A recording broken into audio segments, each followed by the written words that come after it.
città, costeggiando le rive del Don, sulle bianche pianure della Russia, dove insieme ballavamo il casasciò.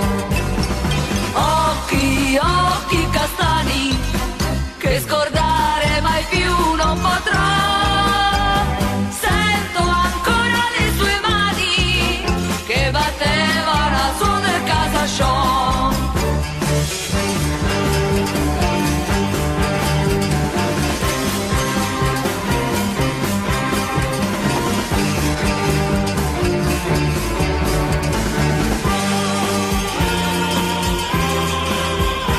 Il ricordo si perde nel tempo, ma qualcosa è rimasto di lui, vive ancora